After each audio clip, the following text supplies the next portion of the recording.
Welcome to Costa Rica. My name is Johnny from Johnny Knows Costa Rica. Today we have the pleasure of being with Dr. Gomez. Dr. Gomez, thank you for the time. Thank you for having me. It's a pleasure. Dr. Gomez, are doctors humans? Yes, we are. We're humans, and that is what makes us special, in that what we do is to serve other human beings. Now, you could do that in a human level with each patient, as making sure that you understand the patient, making sure that you make the right diagnosis, making sure that you choose the right procedure for each patient. Because the patient doesn't know, but we know. So a doctor that is not just a doctor, but is human, will choose the correct will make the right diagnosis for the patient and choose the right treatment, which sometimes means no treatment at all. And so what makes us But you human, don't make money with no treatment. Oh, okay, but it's not about making money. And I know it's a problem, but it's not about making money. It's about doing what's best for the patient. And that's not just a cliche. That means that when you do your job well, when you are a doctor, your responsibility is not to make money. Your responsibility is to make sure that your patient is taken care of, and that the best and most appropriate treatment is chosen for the patient, and that you have a relationship with the patient. You can make friendships with your patients. You can learn to care for your patients. Well, you know what? Look, can I pinch you for a second to make sure that you're still here? You know, I want you guys to understand, one of the reasons why I choose a lot of the physicians that I do is because of this. It's not scripted. It's not just, hey, you know what? These doctors really care. I'm not going to mention whether from another country or this. This is what a lot of the Costa Rican doctors have that's unique for them. It's not just the education. It's not. But you were trained in the U.S., correct? I was trained in the U.S. Well, I went to medical school here in Costa Rica, and then I went to Europe, Barcelona in Spain, and that's where I trained in ophthalmology. And then after that, after examinations and being able to get a license, I was able to complete a 2-year fellowship in the United States, in Michigan. So, not only were you're pretty well rounded about having education in different parts of the world, you also you took that oath seriously. That's right. Well, the oath is, it's also about, who I am as a person. I like to make sure that I can transmit who I am as a person to my patients, which is someone that really likes to care for my patients. I like my patients to feel like they have not just a doctor, but someone they can trust.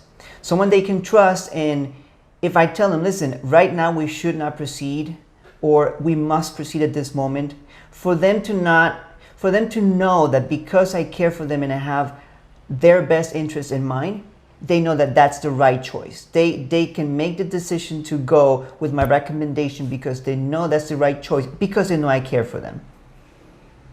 I don't know. I don't know if I have any words for that. You know what? We do have some words for that. A physician that cares is very rare.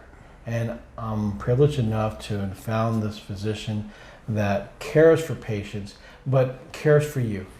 Doctor, the people talk about cataracts and different things. Can we talk a little bit about the lenses, how they work, and how to choose things and why?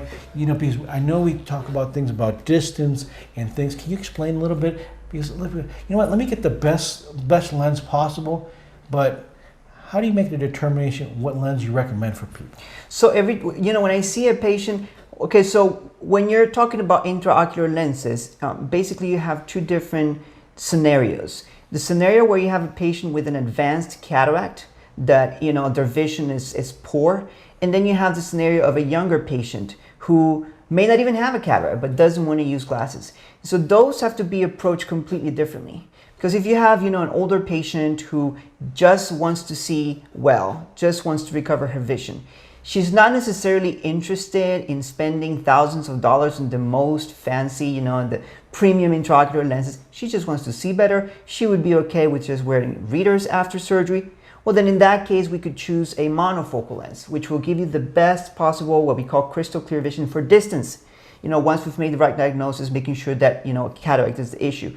You can always offer those patients different types of lenses. You can say, you know what, I understand that you can't see, I understand that you want to recover your vision, but I can also offer you an option to where after surgery, you won't have to depend on your glasses. Not for reading, not for computer, not for driving.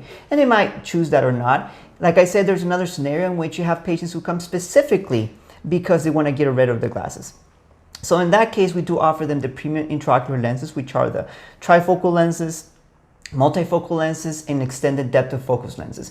So basically what those do is they distribute light in 3 foci so that patients can drive, work on the computer, see their cell phone without glasses most of the time. There's no way you can guarantee that there'll be 100% glass independent. However, with this, what we call presbyopia, correcting intraocular lenses, then most activities these patients will be able to do without glasses. And then there's also correction of astigmatism. That's also a different kind of intraocular lens. Well, you heard it. Now, you guys probably will think, well, Johnny's wearing glasses. The doc has talked to me about doing it myself, and I'm going to be honest with you guys. I have a fear of doctors sometimes. And it's not because he's not a good guy. It's just, you get into it. But we're getting there. So, Doc, thank you for taking the time. Today, we learned a lot about cataracts. We'll get into some other subjects here. We're going to get into some other subjects, but in another Rio. Pura vida. And I want you to always be safe.